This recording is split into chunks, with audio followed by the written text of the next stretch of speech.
మీకు ఒక విషయం తెలుసానండి? నల్లేరు ఏ జాతికి సంబంధించిన ప్లాంట్ అనుకుంటున్నారు? ఇది గ్రేప్ జాతికి సంబంధించిన ప్లాంట్ అంట. అంటే ద్రాక్ష పండు. నల్లేరుని ఇంగ్లీష్‌లో వైల్డ్ గ్రేప్ అని పిలుస్తారంట.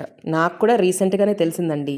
నల్లేరుని కన్జ్యూమ్ చేయటం వల్ల చాలా హెల్త్ బెనిఫిట్స్ ఉన్నాయి. మెయిన్‌గా బోన్ ఫ్రాక్చర్ అయిన వాళ్ళు దీన్ని డైలీ తీసుకుంటే తొందరగా రికవరీ అయితే అవుతారంట.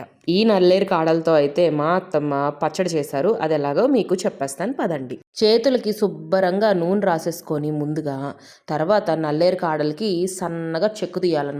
ఈ ఎడ్జెస్ ఉంటాయి చూసారా, దాన్ని మొత్తం కట్ చేసేయాలి. కట్ చేసేసి ఇలా చిన్న చిన్న ముక్కలుగా కట్ చేసుకొని నీట్గా కడిగి పక్కన పెట్టేసుకోండి. మనం చేతులకి నూనె రాసుకోకపోతే దాన్ని చెక్కు తీసేటప్పుడు బాగా దురదలు వచ్చేస్తాయి అనమాట చేతులకి. సరే, ఇప్పుడు పచ్చడికి కావాల్సిన ఐటమ్స్ చూసేద్దాం.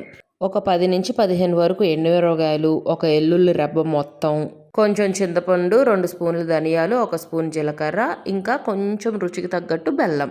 ఇవన్నీ ఒకటిగా కొంచెం కొంచెం నూనె వేసుకుంటూ వేపి ఒక ప్లేట్లోకి తీసేసుకోండి. చింతపండు, బెల్లం ఇంకా ఎల్లుల్లిపాయలు వేపుకొని అవసరం లేదు. ఇవన్నీ దోరగా వేగిన తర్వాత చల్లారి పెట్టేసి మిక్సీలోకి ట్రాన్స్ఫర్ చేసేయండి.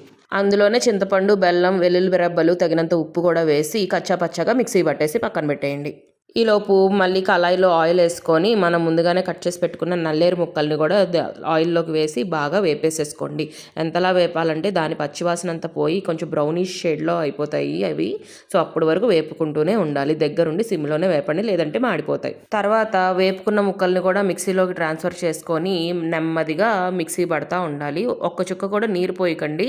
అప్పుడే పచ్చడి ఒక 4-5 రోజుల వరకు ఫ్రెష్గా ఉంటుంది. నీరు కొంచెం కొంచెంగా యాడ్ చేస్తూ పోస్తే కనుక 1 or 2 days మాత్రమే ఫ్రెష్గా ఉంటుంది. లేదనంటే ఫ్రిడ్జ్లో పెట్టుకోవాల్సి వస్తుంది. తర్వాత తాలింపు వేసేసుకొని మిక్సీ పట్టిన పచ్చడిని తాలింపులో వేసి కింద నుంచి పై వరకు కలిపేసేయండి. మరిన్ని కొత్త రెసిపీస్ కోసం మా ఛానల్ సబ్స్క్రైబ్ చేసుకోవటం మర్చిపోవద్దు. బాయ్.